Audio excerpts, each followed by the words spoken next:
I'm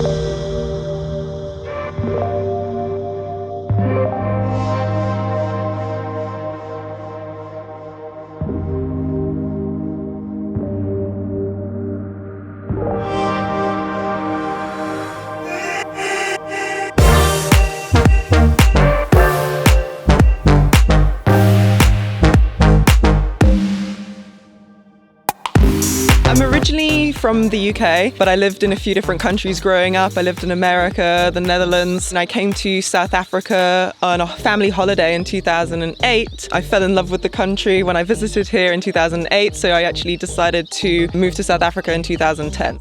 My grandmother's actually Italian, and her family have a tiny little vineyard in the south of Italy.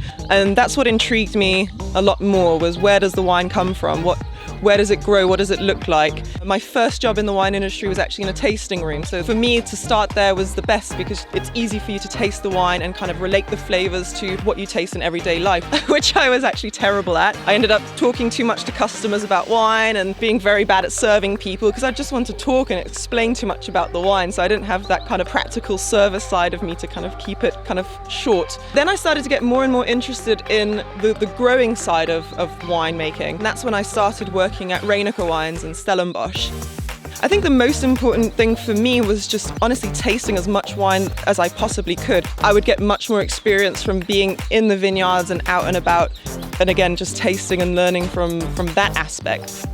So with my journey in the wine industry, it's brought me to the Swartland, which I fell in love with, and working with people who, you see eye to eye with, who have the same kind of visions as you in the winery that they do in viticulture and growing. And it's just getting more and more exciting as time goes on as well. So I've been quite fortunate to travel to a lot of different wine regions of the world and taste the different wines of those areas, seeing the terroir, the landscape, meeting the people, understanding the culture and how wine plays into the food and the cuisine of their area as well, and then interpreting it myself and understanding what we do here and how it's special and how it differs from other regions. As you can see here, we're at the bottom of a valley which is surrounded by mountains, and the rain and the runoff water comes down into the valley here. You've got a combination of old vineyards, the vineyard here planted in 1964, versus also Francisca the farmer here at Waterfall and the owner, family farm, who is planting new and interesting grape varieties such as Touriga Nacional, Grenache, grapes that are more suited to the drought and hot climate that we have here in the Swartland. The soils are so interesting. It's decomposed granite soil, so it's very, very loose soil, which allows the vineyard to dig its roots deep down into the soil and pull up so many nutrients, water, and they really thrive so well here. So you've also, on the Paardeberg, you've got old vineyards that are really, really stood the test of time and have generous crop and quantity and quality as well, which is the most important part. When choosing a vineyard to make wine from, I think the most important part is to see it throughout all the seasons. It shows the health of the vineyard. So during winter now, when we can see that it's covered with cover crops, this is providing all the nutrients into the soil for the vineyard going into the growing season.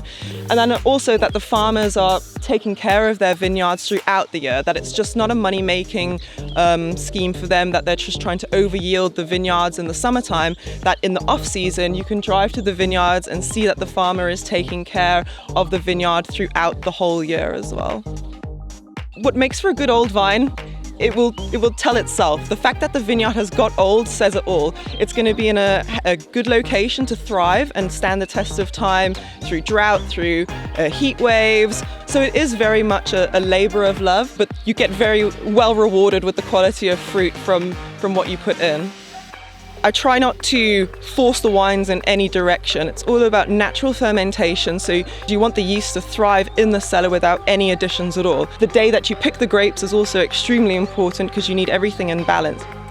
When it comes to women who have kind of inspired me, I'd have to say my mother and my grandmother from a family point of view. My mum has inspired me with all of her, how well she adapts to new situations, new countries. I'd seen that and I just adapted to that too. And then my grandmother as well, she's such a matriarch of the family, taking care of everyone with food and making sure everyone's wine glass is filled, but just such a good, caring person as well. So for me, social media has been great, not only for me to be on social media and see what other winemakers are doing around the world, but also to bring people in around the world and see what we're doing here or what I'm doing behind the scenes. So for me, social media works twofold. It's great for me to learn. I can see right now winemakers in California busy harvesting, and I can see what their old vines look like and what their cellars look like, and it's exciting for me to see. I love sharing info. I love just showing the daily life of what's going on behind the scenes.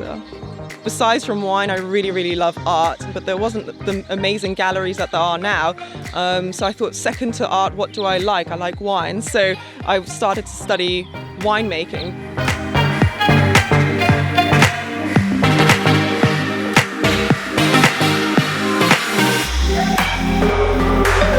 I think my advice to someone who wants to get into the wine industry, who has zero experience in it, is just to taste, meet as many people as you can.